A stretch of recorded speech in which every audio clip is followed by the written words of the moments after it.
Welcome to the Restoring Balance podcast, where two lifelong friends get together to rewatch and discuss why they love Avatar: The Last Airbender. I'm Mike. And I'm Jim. Today we're discussing Book 1, Episode 8, The Winter Solstice Part 2, Avatar Roku. That was a big ep. Oh, yeah? We got some direction for the series. You're right. The plot definitely was solidified. Oh, yeah. He said you've got till the middle of summer, or when is it the end of summer? Summer's end. Okay, summer's end before the comet comes, and it's the end of the world. He's got to master all four elements, except while the other avatars had years, he gets a couple months. What time is it right now in the series? Well, it's the winter solstice. There so we go. know exactly what time it is. That was easy. That's what, December 21st? Yeah. It's not always the same day, but Right around often the 21st. With the beginning of this episode, I found it interesting that we are introduced to this, I guess call it a tendency of Aang's, in that the beginning of this episode, he was trying to leave on Appa without telling Katara and Sokka where he was going because he thought it was too dangerous. Was he trying to sneak away? Yeah. I thought he was just like, I'm leaving without you. I didn't realize he was being sneaky too. Yeah. Yeah, well, they didn't let him leave. They sure did. The reason I bring it up is because at the beginning of season 3, he does the same thing. Oh, yeah? Where does he go? Attempt to go. Off on his own. You know, he's got hair, right? Wakes up and he's like, oh my God, the world thinks I'm dead. This is horrible. You know, and he's like, I got to figure this out on my own and all that. But this, it makes it that much easier to believe that he would try to do such a thing in season 3 because he's done it here. I feel like they were overreacting on him leaving and even him thinking that he had to go alone. Because how dangerous is it really to go into the Fire Nation? Like, they were freaking out.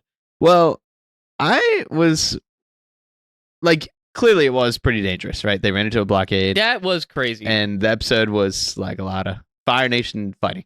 But the episode became dangerous, but I feel like my assumption is not that they're going to run into just soldiers everywhere and like General Zhao and Zuko here and blockades. It's just like you fly into a whole country, you go to a place, an old dusty Avatar shrine, and you get in, you get out. That's all. Easy game. You would think. I guess they had a lot of worst case scenario stuff going on, which was entertaining, of course. But what I'm curious about is why did Aang think it was so dangerous? Yeah, exactly. He's been in an iceberg 100 years. And he easily took care of all the firebenders he's ever fought with. Right. I don't know, dude. I got like maybe his experience so far since he's been awake again has had an impact on him to think that like if this is how it is outside the Fire Nation, and he has been to the Fire Nation before when he was younger, yeah. Right. Maybe putting that together made him think it was as dangerous as it is. It could be that he's sort of not feeling confident in this moment because even though he handled Heibai, he was pretty lost for the full spiritual aspect of the encounters. Like, he didn't know what he was doing. He got trapped in the spirit world. Luckily, his former self, Roku, sent his dragon to help him. But, like, that's got to knock you off your feet a little bit. You're like, man, I knew I had to be the Avatar and all that, but I didn't know there was all this spiritual stuff like this. Well, I mean, being an airbender, he's more spiritually inclined than an Avatar from any other nation, which is something that he's got going for him. That's handy considering all his mentors are dead. Yeah. Pretty sad. And considering the time constraint that he has. Yeah, a couple months. But for the sake of the story, right, it's a good storytelling component to have this resource of his as he goes on his journey. What's the resource? Roku? Roku. Gotcha. Right. Yeah. The master. And just the fact that connecting with him means connecting to the spirit world, which, as we've talked about before, it's like just mysterious enough for you to feel like, yeah, I mean, it's probably not possible to understand it all in this world. It doesn't seem like anybody in this world has it entirely figured out. Yeah. Which 100%. Is just like every time it comes up, you know you're going to learn something cool, and you might see Roku. And I mean, this time we got to see more of the Avatar state. We'll get to that later in the episode. Roku was sick in this, but yeah. Yeah. But like, even at the beginning, as we enter the Fire Nation, we get to see a lot of that industrialization that has continued to build throughout the season as well, as we fly in on Appa. What kind of mechanisms do they have moving those like catapults and all around the ship? Like there's like piston action going on and something. Like what do they have under there? Yeah. Not to mention too, as we head into this, like we're all on Appa. He was excited that Sokka and Katara were coming too. Oh yeah, he refused to leave. He's like, I bet they're coming. Cool. Even though he's signing up for carrying more people. Yeah, he was tired. They flew pretty far, all the way to Crescent Island. Let me take it back to a scene on Zuko's ship. Since we watched this one after another, just like this, it makes you forget that they came out episodically, you know, as a real show a long time ago. So like every episode, of course they have the recap in the beginning. It's like, he's the Avatar, he needs to do this, blah, blah, blah. Right. And then they had to reintroduce sort of every character's relationship every episode. Mm-hmm. It just never feels forced. Now that I'm looking for it though, I'm like, wow, that's good. Because I was watching the first scene with Zuko and Iroh, and the way they delicately go around and describe how Zuko is Iroh's nephew. Their shared relative, Zuko's father, is the Fire Lord. He banished Zuko. They're going back into the Fire Nation right now, and it's bad for their whole business. Like, they said that in, like, fewer words than I just used right there. Yeah. Like, honestly, like, they did a better job than I just did. Yeah, that's just good writing, man. I was like, wow, well done, well done. I have no choice, Uncle. Have you completely forgotten that the Fire Lord banished you? What if you're caught? I'm chasing the Avatar. My father will understand why I'm returning home. You give him too much credit. My brother is not the understanding type.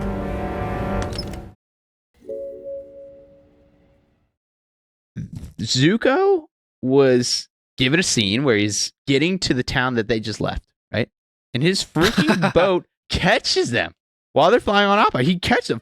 He's like, helmsman, full steam ahead. Like, what are we going to catch him even faster now that we can see him? Like, yeah, that's kind of not insane. only do they have the technology to have a boat catch them, but then we run into this blockade with bigger ships, and we can see, yes, they have that technology, but they also have a lot of it. Yeah, this is the first peak of the, like, naval capabilities of the Fire Nation. Listen, there were too many ships in that blockade. He said, listen. That's... Are they blockading the entire ocean? Like, what's happening? Where Dude, are they? I don't know where they're turning around. I always wonder every time I see this episode. First of all, where is this blockade? Right? Because if this is any long... They already have, like, a dozen ships on screen. If it's, like, 3 times as long, like 36 ships, it's an insane amount of ships. Yep. And, like, it wasn't even that wide. Don't forget, Zhao was perfectly on the ship that was right there ready for us to... Yeah, Zhao's encounter. here. Yeah. Why is Zhao's job to be on the blockade ship? Like, that's his important job, is just sit in the water, going back and forth. He's a commander right now. Who knows? It's crazy. Why is there even a blockade? Who's assaulting the Fire Nation? Just manning the border, I'm guessing. Right, like, as soon as they What a waste of pass coal. through, they said that they're in the Fire Nation now, of course. I don't know. It seems like a lot of ships for no real reason. Maybe it's just, for the viewer to feel that presence, that significance, or the power that the Fire Nation has. Like, this is what you're getting into by going to the Fire Nation right now. Like, it clearly was as dangerous as we thought it was going to be. Yeah, but they stopped shooting once they got past him. They're still in open water. Shoot on him when he passes you. Like, they fly over, it's like, dang it, he got away. And he's like, no, he's right there. Just shoot your catapults. Like, leading up to that, right, we get Zhao on screen again. And he's great, as always, in my opinion. I mean, I just love how intense he is. You really get a feel for how deeply he wants to be so militaristically great. A lot of his efforts, as he says, like, are to please the Fire Lord. And even his voice act, ignite. Like, oh my gosh. He's sick. He's a great villain because he's needlessly, like, rude and sadistic Yes. towards his crewmates, towards anyone, Yeah. right? Like he, at the end, he wants to lock up all of the temple keepers, Right. even though it was just Xiaoyu. Right. He fully believes that he is going to be as great as he strives to be. What do you think his goal is? Because he can't become the Fire Lord. That's like family Right. tradition. Maybe he wants that since Zuko can't be it. Probably a general, if I had to guess. Yeah, like Yeah. General I mean- Iroh. He literally says This must be my lucky day. when he sees Zuko coming and the Avatar, That is a lucky day, bro. right? He is excited, right? Hence the reason he's so angry at the end. But he's smart, right? He's not only clearly driven, he's confident, but he's smart. He's good at what he does. You know? So he makes that decision on the spot to let Zuko pass. Zuko's no idiot too, as we've talked about before. He has his little line of like, why is Zhao letting me pass? Iroh figures it out immediately, of course. I think that was mostly for the viewer to Yeah. almost be spoon-fed why that decision was made. But, you know, then we get a little bit more Zuko intelligence to use that smoke as a screen. And then even after that, Zhao, again, is like, nope, He figures it I out. figured Yeah. that out too. Yeah, I didn't think he was going to get that one. A lot of good stuff. I don't see why Zhao can't just track the Avatar himself. Like, Zuko's just using a spyglass. Yeah. So, like, He has a little bit of a leg up, I feel like, in some situations. he's got practice. Yeah. I mean, he's good. He's very good at what he does. His of ship course. might be faster, too. I don't know. Smaller. Yeah, maybe Zuko's ship is faster, so it's better suited. I just can't imagine Appa is that slow, honestly. But, I mean, we saw him cutting up those freaking fireballs. Oh, yeah. And with some of the most beautiful clouds I've ever seen in a show. When he shoots up in between the cloud layers, that was beautiful. That All was the awesome. fireballs ripping through the cloud layer. Yep. Unknown. You're just flying into the unknown. Which, With that. honestly, it didn't help him. It sure Dodge. did. It actually hurt him. I was sitting there. Every time I see this episode, I'm like, I don't know if this is better. Honestly, I think later on he goes down to the surface, of course, when they get Sokka. Like, definitely a lot easier. You get a lot more time. Yeah. Because they got to do their little arch. Their whole plan seemed to be to just fill the sky. So, yeah, it didn't help Appa to have them appear out of clouds. I mean, he's just an athlete, period. My man he made it harder on himself up there. He was Yeah. still dodging it He all, gave him no this problem. Self-handicap, and it didn't matter. Yeah, Didn't get touched. she's so sick. Love me some Appa. Then Momo gets a fish after Sokka does his skydiving unintentionally, of course. They put a lot of care into how they deal with Momo in the show.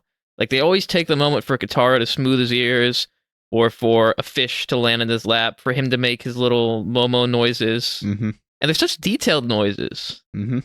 How did they even decide to make the noises that, like, there's like a warbling, there's like a musical instrument in it, I feel like. There's like all these noises they combine to make Momo, and then Appa's is just Yeah. like a grunt, the loudest, like, bison grunt. Well, even those, like, for any animals or other sounds and shows in general, like, you'd be surprised watching the back end of it to see the tools that they're using. It's like a household item that you're like, huh, I've never thought to. Yeah, Foley artists. Yeah. Yep. Yeah, I have heard of them. There you go. I was listening to a podcast from Radiolab, and they talked with the woman who did the sounds for the dragons in Game of Thrones. Not that I've seen Game of Thrones, but her talking about how she combined like a bunch of reptile and alligator and bird noises and all that sort of stuff, so she got it just right. And then she said for like the love scene, she had to get reptiles that were mating, which was pretty funny. I mean, how lucky is it that Shahi was the one who found them?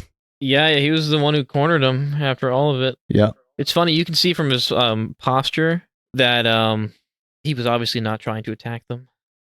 He prostrated himself, and then they finally accepted him. Mm-hmm. He did a great job. Very convincing. Like, if I was running from them and he did that, I'm like, yeah, I mean, I absolutely trust you, bro. 100%. I was trying to put myself in the situation. I'm like, you know what? I trust him. Yep. He's solid. Yep. Absolutely. Well done. Very well done. And as they make their way into that secret door that Shayu opens for them, Yeah, behind the lamp. Right. Yeah, we're making use of the volcano that we're in on this island. I love the background Shia was telling them where he said, yeah, Roku carved these caverns himself. And I was like, just a great little tidbit there. Yeah. That's lovely. The world building. Yeah. Like I can picture, just because we just see Roku lava bending at the end, I can picture him just like sculpting it out. Absolutely. But it gets me thinking, I'm like, did that mean Roku made a temple for himself?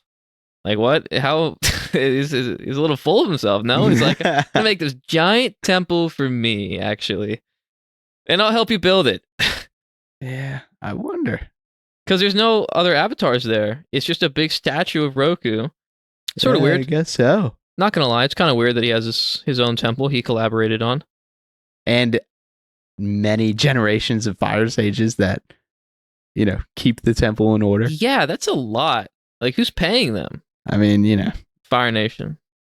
One other point I have about what Shayu has to say, I just get this insight about how the way the world used to be. He talks about the reason the shrine is there in the first place and how the sages have changed in their role. Like originally their role was to the Avatar. So you just get this insight that before this war, you had a balanced world. Yeah, that's a good point. This world did have balance when the Avatar was around. The Avatar hasn't been around, and this is what has happened. That's so sad for Aang. It is. Trapped for 100 years. But if he wouldn't have been trapped, he would have been killed. So it worked out, but it's just like devastating for the kid. They make it upstairs with the help of Shayu, and they meet a door pretty similar to the one at the Eastern Air Temple, in that it requires a fully realized avatar or multiple master benders to open. And so Aang doesn't know anything but airbending at this point, so they're kind of screwed on getting in. But then I think it was the Sokka- Southern Air Temple, by the way. Southern, thank you. Appreciate it. Southern. Is the Eastern the one with the guy in the wheelchair flying thing? That's the Northern Air Temple. The Eastern the one that's upside down? That's the Western Air Temple. Is the Eastern the one we don't get to see? We get to see the Eastern Air Temple during the Guru episode. So we get to see all four. It's quite nice. It's pretty overgrown with Guru there. He's killing it. He's loving life. We'll get to it. But yeah, they get to this master firebending door. Sokka has a great idea using what his father taught him, but it doesn't work, which is fine. But then Katara has a great idea, which I don't think I would have thought of that. I think it's possible. It's I one feel of like those things where it's either everybody's smart enough for it to happen. It's just a matter of whether you get lucky enough to be in the frame of mind to have that idea. I think what I could pull would be like, okay, they're gonna rush up here now. We ambush them because they think we're inside and force them to do it. But to have Shayu pretend he saw them get inside and have them all just open it for you, that's So good. something I don't think I could have been like. Really great plan. I wouldn't have been on the ball like that. That was great. Not only did we get some Sokka development, like, yeah, he's an idea guy. He's got a little bit of ingenuity with, making the The bombs. little explosives, right? But then, we get some respect on Katara's name with her follow-up idea that you're commending now. But even like as we're leading into it, Sokka gets to be the funny guy too, because he's like, come on, Aang, let her dream when she calls him a genius. Sokka, you're a genius! Wait, how is Sokka a genius? His plan didn't even work. Come on, Aang. Let her dream. So it's like, it's cool. It's a great scene, and they trick all of the firebenders into going in, and then right when Aang needs to rush in through the open door, Zuko has him in his arms. Bro, my heart dropped when I saw it. I was like, no, because they do the thing where it's like, all right, go Aang. All right, go Aang. And it's like, no. And then he got thrown down a flight of stairs. Yep. Zuko. So that was a good comeuppance right there. Yeah, I mean, it was written well to keep the audience engaged. But then, of course, he makes it in there expertly, might I add. Jumping off their heads. And Yeah, stuff. the head jumps and the dive through the closing doors. And then it's looking pretty bad for Aang because all of his people are captured. And now Zhao's here. yeah, how does Zhao show up? Does he show up? He shows up while he's in the room. And then he captures Zuko and everyone else. Right. Again, such a confident entry. Yeah. You know, he's like, I don't care. He's got to come out. Yeah, he's sick. I Zhao's sick. got half of my 2 prizes that I was excited about before. I already got the prince captured now. And then I'm about to get the Avatar. Like, another great day for the great Zhao. Exactly. He's Right. like, you thought. But he's ahead of himself. A little bit. Aang's quite slippery. We make our way back out to Zhao, who has arrived, and he's waiting outside, again, confident, sure that he's going to get his way here. I can With what he's picture excited about. the smirk on his face right Yeah, now. literally. It makes you believe that he just might, you know, as you're watching the episode. Like, Yeah, I was like, yo, what? He got Zuko and Aang? What happens now? Break out of Fire Nation jail? right, right. You know, it seems that everything's just going his way, but like all these people here, as we mentioned earlier, the world before this was balanced. The Avatar was admired. There were sages here that served their duty to the Avatar, all that. But now we have just a world of like selfish people. You have Zuko for his selfish reason trying to capture the Avatar. Zhao, same reason. Fire sages, same reason. I was thinking that earlier too. I'm like, these people have all become so full of themselves just trying to rise through the ranks and like Right. get one up on everybody else that they For don't what? care about what's going on. To please the Fire Lord? Like what? Exactly. I don't even know if that's it, but it's just like that's the only rational thing that I can conclude. I The feel like. glory, man. Yeah. The honor. What have honor we of it all. done? And that culminates in the finale of this season, bro, where Zhao is going to destroy the moon just for the glory. Wow, bro, I got chills with that. That's so true. He's the epitome of like selfish pursuit of glory over everyone else. And they're supposed to be the greatest nation. And that's what they believe. They're And garbage. look at them. And then later on in season 2, we learn why Iroh has the title Dragon of the West. And it's not because he killed the last dragon. That title for Iroh at least is twofold. It sounds like it at least because he's telling a story. It's like, oh, here's why, and it's because I can breathe fire, blah blah blah. But then we learn as well through Zuko that title is given to those who slay a dragon. So it is because he killed the last dragon. It is, yeah. That's why he has it, of course. But he didn't actually kill the dragon. Did he kill any dragons? Can't remember if he's ever revealed that he killed any. I know he let the last one live. The last one in quotations. I mean, My interpretation is that he was given that title after he made it seem like he killed the last one. that's fair. So, like, previously, he must not have killed one because he didn't have the title yet. How do you kill a dragon? With firebending, no less. Did you see the way that thing moved? What the title is supposed to represent. It's supposed to represent legendary firebending skills. But we'll get to that. That's not this episode, you know? Come on, dude. Could Iroh have beaten the dragon? I mean, you see how sick he is. I think he can freaking do anything. He was pretty sick, but I think he only goes all out when the eclipse is happening to help the White Lotus. So he's kind of amped up with Zhang. True. So it's a little unfair. I mean, and as we cut back in to the sanctuary where Aang is talking with Roku, we get this man from the Fire Nation that is just like, wow, we love this guy. Roku? You know? Yeah. And he's like, when you're ready, I can help you out here. A great danger awaits you at the temple. I can help you face the threat, but only if you are ready. I'm ready. This is the first time we hear Aang talk when he's in the Avatar state. Yeah. Oh, he just got a little bit of an intimidating voice going on. I was going here. to say something about that too. I was like, that is a great Avatar state moment right there. Third one for the series, seemingly. Yeah. And they go all out. They rip apart the entire goddamn place. Yeah. And even right before that, we get this this nice Roku quote again. What if I can't master all the elements in time? What if I fail? I know you can do it, Aang, for you have done it before.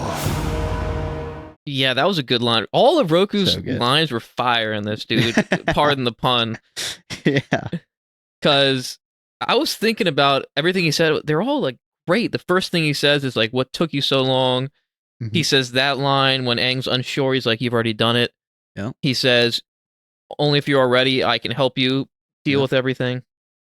It's really good. And they're informative too. Like, yes, those are great lines to make for a nice character that it seems like somebody that we can learn something Yeah, from. wise Right. teacher figure. But also that last line that he has done it before reminds of you like the Avatar is a reincarnated being.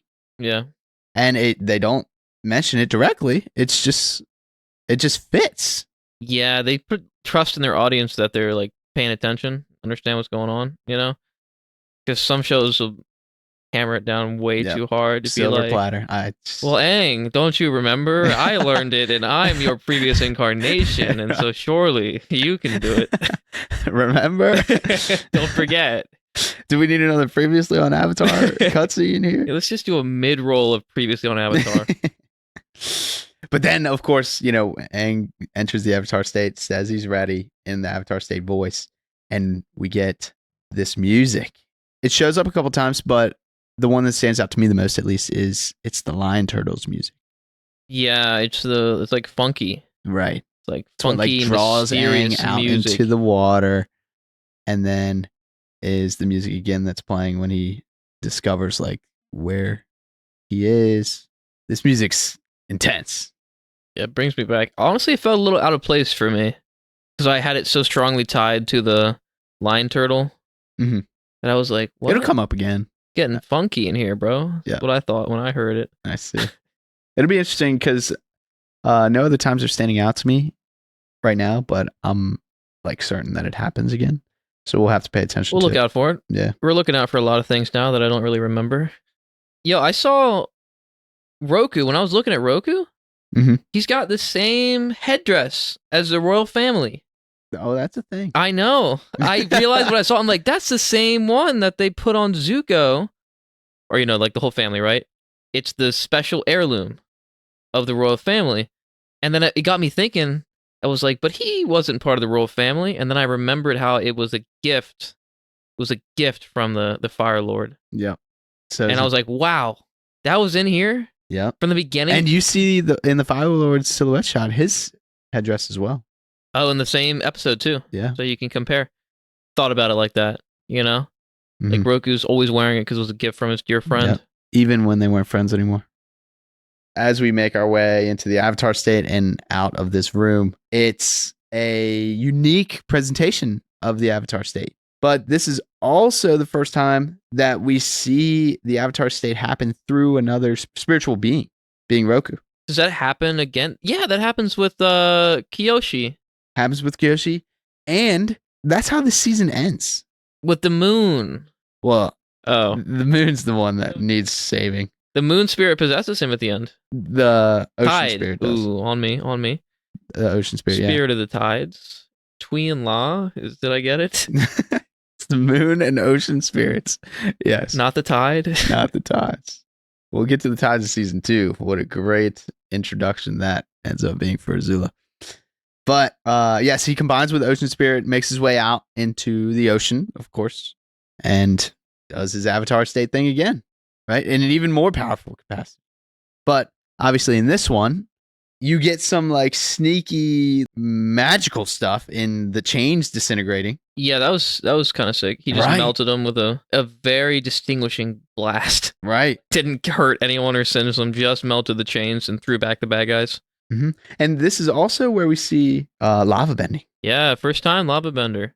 And they mentioned it in the episode too. Like they didn't Yeah. it's not like it just happened. They sort of just said like, yeah, you know, Roku made these caverns. Yep. So cool. And it's really the only time that we see lava bending besides, again, maybe the Avatar and the Fire Lord episode, I think. Who diverts they use earth bending to divert the lava in the other episode where there's Yeah. a volcanic eruption. Yeah. The fortune teller. You ever notice the like Chekhov's volcano? You know what I mean? Like every time there's a volcano in a show, it has to erupt. Yeah. And it is really a thing, huh? You cannot have a volcano and not have it erupt. What's the point? Just call it a hill. Yeah. I mean, it's just a mountain at this point, a hill. They're so shocked to see Roku too. He just absolutely crushed. Everybody's jaws are on the floor, as soon as we see him, and then he just does his thing, and it's so sweet. Avatar Roku. Right, but Shayu, true to his character, wants the best for them so they can continue on their journey. But I mean, that's the last we see of him. Yeah, that's what I'm saying. Shayu gave it all to the Avatar and the gang. Like, he was solid. He's a real one. Through and through. And then he gets captured by Zhao.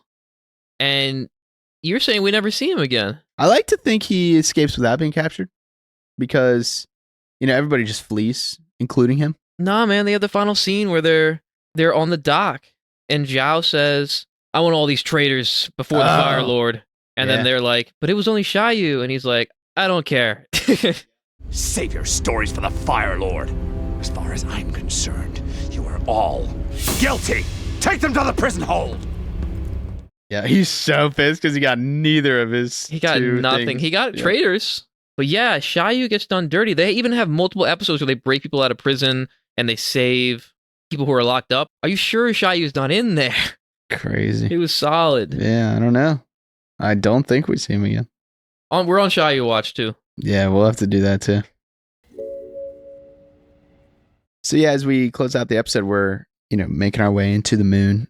We listen to the track Avatar's Love or Safe Return, whatever it is called. I mean, I've heard both. It's one of those two for sure. And y'all know what the I'm song talking that about. we have as our outro. Aang is sitting there just kind of hunched over as they're flying towards the moon. He's looking real down. Yeah, Katara and Sokka go to comfort him. And as the viewer, dang, the weight of what you've just acquired on your shoulders is huge. The responsibility settled right onto him. He's got a goal and a deadline. He says, defeat the Fire Lord for Summer's End. What's interesting is, we're flying towards a full moon, but we were on a crescent-shaped island. Is that interesting? I wonder if there's any significance to that I'm just missing. I don't know. Probably not, but... And Zhao's in this episode. A lot of moon involvement here. I don't think so. I don't think there's nothing there. No, there's nothing there, man. All right, well, I'm putting the things to be connected out there in case anybody knows something I don't. We're grasping at straws, guys.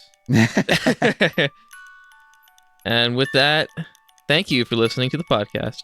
Any closing takes? If you have the opportunity, make a shrine for yourself.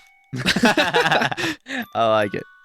And, like Sokka, be sure to seize the opportunity to skydive in a sky full of fireballs.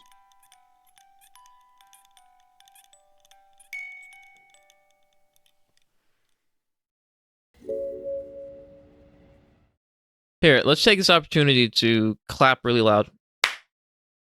There. I don't need yours. That's fine. It doesn't hurt. I just need one clap. You said let's.